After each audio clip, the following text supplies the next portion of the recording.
धन्यवाद उदय। और आचार्य प्रमोद कृष्णम किसी नाम के मोहताज नहीं हैं, हम सभी इनको अच्छी तरीके से जानते हैं। आचार्य प्रमोद कृष्णम, लोग बहुत ज़्यादा आपको सुनना चाहते हैं। पिछले कुछ दिनों में जो भी डेवलपमेंट आपसे जुड़े हुए हैं उनको लेकर लोग आपके बारे में बहुत कुछ जानना चाहते हैं। कांग्रेस के पूर्व राष्ट्रीय प्रवक्ता रहे हैं, एक कांग्रेस के स्थापित नेता रहे हैं और आज श्री कल्की धाम के पीठाधीश्वर।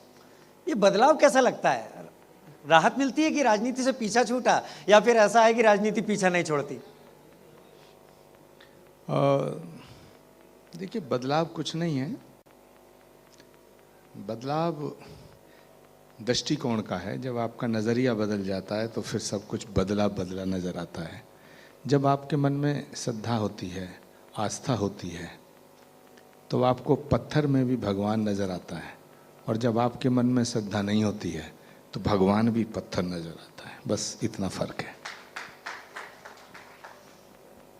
वो आचार्य प्रमोद कृष्णम और आज के आचार्य प्रमोद कृष्णम, राजनीति खींचती है कि नहीं खींचती है आपको? 32 साल का सफर रहा है आपका, NSUI से आप जुड़े हैं। राजीव गांधी को आपने वचन दिया था, हालांकि वो टूट गया, वो अलग बात है। नहीं, वो टूटा नहीं। वो तब टूटता जब मैं कांग्रेस को छोड़ता। मुझे तो कांग्रेस ने निकाला। मैं उन नेताओं में नहीं हूं जो कहते हैं साहब हमने अपने आप पार्टी छोड़ दी।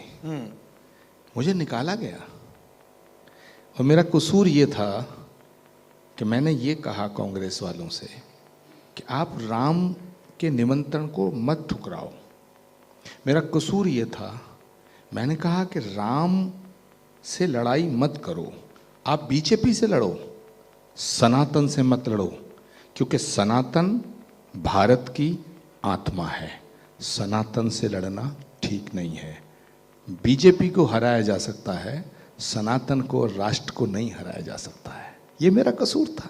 आप अपने को पार्टी से बड़ा क्यों स्थापित करने पे लगे हुए हैं? पार्टी की विचारधारा होती है, आप उसके कार्यकर्ता हैं, आपको पार्टी के साथ चलना है। पार्टी ने एक स्टैंड लिया है राजनीतिक रूप से कि हम सम्मान रूप से इसको रिजेक्ट करते हैं, मना करते हैं। 22 तारीख और उसके बाद 10 तारीख और फिर 19 तारीख फरवरी आ जाती है, फिर पता चलता है आपके प्रधानमंत्री से संबंध। तो आप अपनी लाइन क्यों लगा रहे थे?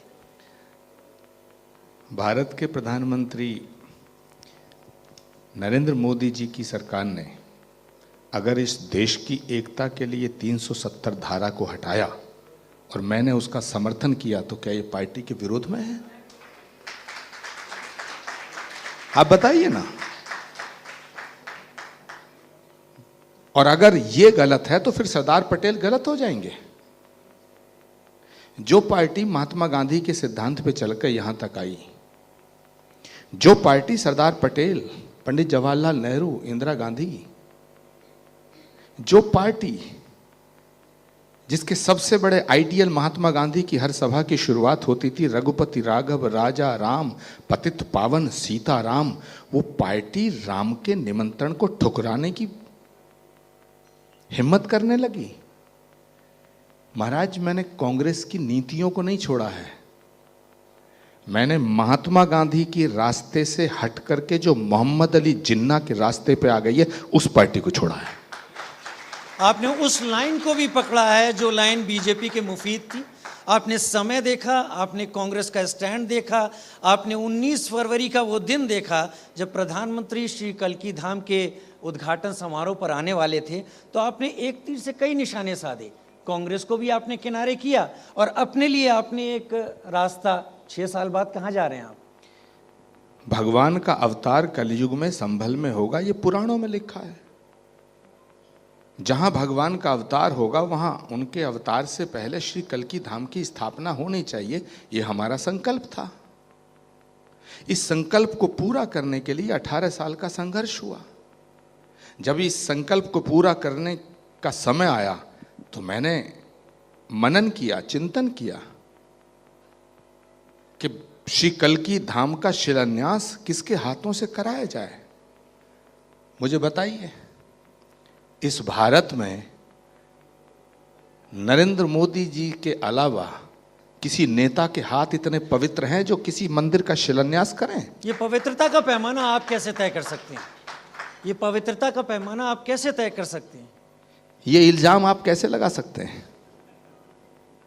ये मेरी आस्था का सवाल है, ये श्रद्धा का सवाल है, ये हमारे विश्वास का सवाल है।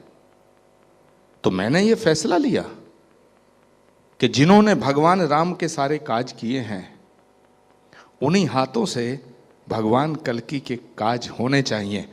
और मैं देश के प्रधानमंत्री को आमंत्रित करने पहुंच गया। आप पर आरोप इस बात का लगाया जाता है कि नहीं, अभी आपने- बात पूरी नहीं हुई है। जी, पूरी कीजिए।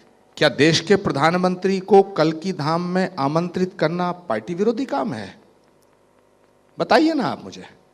क्या जिस कल्कि धाम का शिलान्यास देश के प्रधानमंत्री नरेंद्र मोदी के द्वारा हुआ, यह मेरा गुनाह है?